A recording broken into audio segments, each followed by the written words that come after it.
Olá pessoal, continuando aqui a nossa conversa sobre o Corcel, que é o que nós conversamos da última vez. Eu queria complementar algumas coisas muito importantes. Uma coisa que esqueci, que um amigo meu do grupo do Zap, do grupo de Interlagos, de Willis Interlagos, o amigo Newton Parisotto, ele me lembrou bem. A gente vai falando, como eu não falo nada de improviso, eu não falo nada lido antes, eu falo tudo de improviso, algumas vezes a gente esquece coisas que são importantes, ou então coisas relevantes que a cabeça da gente bloqueia, ou por algum motivo inconsciente não sai. Eu falei que o Corcel, quando chegou a Brasília e o Chevette, as vendas começaram a cair, 7.3, 7.4, 7.5, e em 7.8 teve o Corcel 2. Mas esqueci de uma coisa importante, que é a Brasília e o Chevette, como o Corcel era um carro pequeno, era um médio pequeno, do tamanho da Brasília e do Chevette, mais confortável que ambos, mais macio também que ambos. Mas o que matou o Corcel foi o Passat. O Passat era um carro um pouco maior do que o Corcel, na minha opinião. Quem tem a minha altura e senta no banco de trás do lado é horrível, porque ele é em curva, ele tem uma curva que você cai para o centro. Então o Passat arrebentou com o Corcel. Depois veio o Passat TS, então 7.6 Passat TS, 7.7 Passat TS, Passat TS com motor 1.5, 1.6, isso matou o Corcel. Por isso que em 78, depois de algumas clínicas de estilo, a Ford lançou o Corcel 2, muito maior. Ele é maior do que o Corcel 1, com um design já da época, faróis retangulares, como o Passat também passou a ter a partir de 79, 80 faróis retangulares grandes. Depois veio o Dodge Polara, todos eles ficaram com farol Opala. O Fiat já chegou com farolzinho quadrado. E o Corcel retomou um lugar de destaque, o Corcel 2. E depois veio o Corcel GT, que era um Corcel com capô preto, aquelas faixas pretas que eu falei no outro vídeo. E aquilo, os estilistas brasileiros, acho que eles conferiam com essas faixas pretas uma esportividade, mas a esportividade também deve vir com motor, né? Nunca veio. O Corcel GT inicial ainda vinha com um motorzinho com uma carburação diferente, nada de demais, mas era um motorzinho um pouquinho melhor que o de série. E depois, em 83, a Ford deu mais uma pancada na Volkswagen, que foi a linha Del Rey.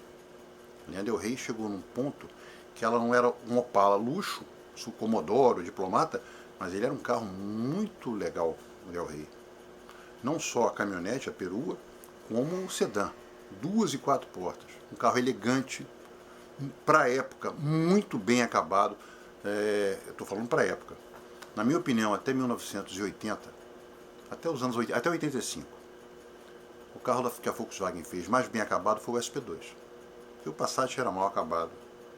O Fusca é de uma simplicidade incrível. A Brasília, idem. Era um carro todo de plástico, tapete de borracha, não tinha nada demais. A GM já tinha um carro um pouco melhor, que era o Opala. O Opala era um carro bem acabado, a série luxo deles, o Commodore, o Diplomata. Já era um carro que já vinha com ar, direção começou a vir com ar, direção, o de 6 cilindros, depois passou para o 4 também. E a Volkswagen, o melhor carro que ela teve em acabamento até 82, na minha opinião, 83, até 85, foi o SP2, que fugia dos padrões da Volkswagen. Painel completo, bancos de couro, reclináveis, um carro muito bonito, um design próprio, um design inigualável. Tanto que o Michael Jackson, quando veio ao Brasil no Jackson 5, levou um SP2. Se não me engano, ele e o Cassius Clay. Não sei se o Cassius Clay, não confirmo, mas o Michael Jackson com certeza. Mas o Del Rey é um acabamento espetacular. Del Rey Guia era uma coisa que foi um soco na Volkswagen, que só conseguiu igualar quando chegou o Santana e a Quantum. Aí já é uma outra história. Isso é o que eu queria falar de Corcel. E uma outra, e também gostaria muito de falar, no que diz respeito ao Corcel, que é ao motor Fórmula 4, ao motor Ford, que na realidade é um motor Renault. Ele foi um motor muito importante no automobilismo brasileiro. O Corcel nunca teve um Corcel de corrida famoso. Tivemos sim, em 1970, se não me falha a memória, 70, os 500 quilômetros de Belo Horizonte em volta do Mineirão. O Boris Feldman, o amigo Boris Feldman, do Alto Papo com o Boris Feldman, que a gente ouve nas rádios, as rádios FM. O Boris Feldman correu em parceria com o Emerson já campeão de Fórmula 3, já chegando à Fórmula 1, e ele correu num Corcel Bino, que era um Corcel mais bem trabalhado, com 90 cavalos, rodas Bino, rodas mais largas, só que o carro quebrou, infelizmente quebrou. O kit Bino era um kit muito bacana para o Corcel, que o carro saía dos seus 70 cavalos e ia para 90. Isso é uma coisa muito boa, por mais que o carro é leve. Então, e depois o motor do Ford Corcel equipou os Fórmula Ford, que durante anos foi a categoria de base de entrada no automobilismo de Fórmula na Europa e nos Estados Unidos também. Depois eles criaram a Fórmula Super Ford, e o Senna foi campeão de Fórmula Super Ford, de Fórmula 4, Roberto Moreno foi, Emerson correu, todos eles correram de Fórmula 4, Rubinho Barrichello, Christian Fittipaldi, Maurício Gugelmin correram de Fórmula 4, Gugelmin correu mais de Fórmula 1300, que é Volkswagen.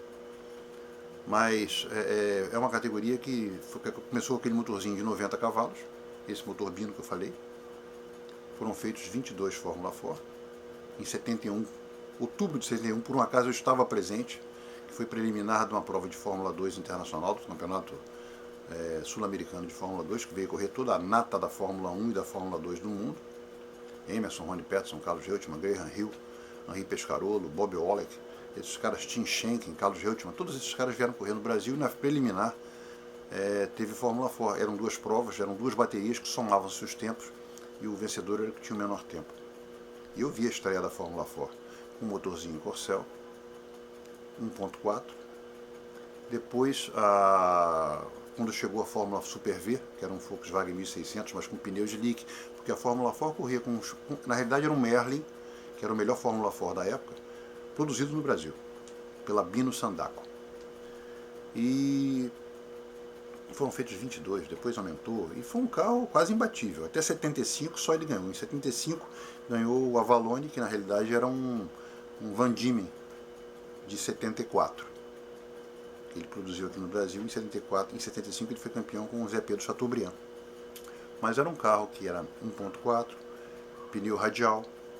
Quando chegou a Fórmula 1600 em 74, aí a Ford ficou muito para trás em termos de tempo de autódromo. Por exemplo, em Interlagos a volta era um Interlagos antigo. Uma volta de Fórmula 4 era 3h30, 3 minutos e 30.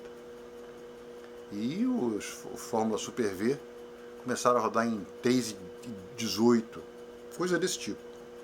Aí a Ford resolveu mudar, permitiu colocar aerofólio atrás, spoiler na frente, pneus slick, e o motor passou a ser 1600, carburação mudou. Algumas vezes se permitiu usar a caixa Hewland, que era a caixa de Fórmula 4 na Europa. Aí você altera, a caixa é seca, se altera as relações de marcha. Aí os tempos caíram muito, e os custos subiram muito também. E automobilismo barato não existe. E foi uma guerra porque a Ford saiu, enquanto a Ford esteve no mercado, patrocinando, e a Volkswagen também, os dois campeonatos foram bons. Depois saiu, a Ford voltou para um regulamento antigo, com grids de 40 pilotos, às vezes tinha uma bateria classificatória, era uma coisa muito legal. E o motor Ford Corcel foi uma coisa muito importante. Então não poderia deixar de falar essas coisas. Do Corcel 2, do Passat, do meu amigo Milton Parisotto, do meu amigo Boris Feldman, correu com o Emerson. E é isso. Eu gostaria também de lembrar vocês que, se vocês gostam do meu canal, inscrevam-se. Essa etiquetinha verde ali, tem verde não vermelho, escrito inscreva-se. Clica ali e se inscreve. Se vocês gostarem, dê um like, dá um like. Se não gostaram, apontem. E qualquer coisa que vocês não concordem, comentem. É só escrever que eu respondo. No meu outro canal de vídeo que eu falo sobre cultura e política, muita gente escreve, é legal. Só tem uma coisa também, quando você não gostar, podiam pelo menos trocar porque é sempre a mesma pessoa dizendo que não gosta, é engraçado. Só é um canal que você é visto por 100 pessoas e sempre a mesma pessoa diz que não gosta. Então, não gostar eu acho muito legal, mas sempre a mesma é muito, é muito desagradável, não sei porque que ela está vendo. Só para dizer que não gosta, mas tudo bem. É audiência, é uma boa. Veja, continue não gostando, mas continue vendo. De repente um dia você se cansa ou passa a gostar. Mas pena que é sempre a mesma pessoa. É isso aí, pessoal. Próximo vídeo nós vamos falar de automobilismo de competição. Um abraço a todos e um bom final de semana, porque hoje é sexta-feira.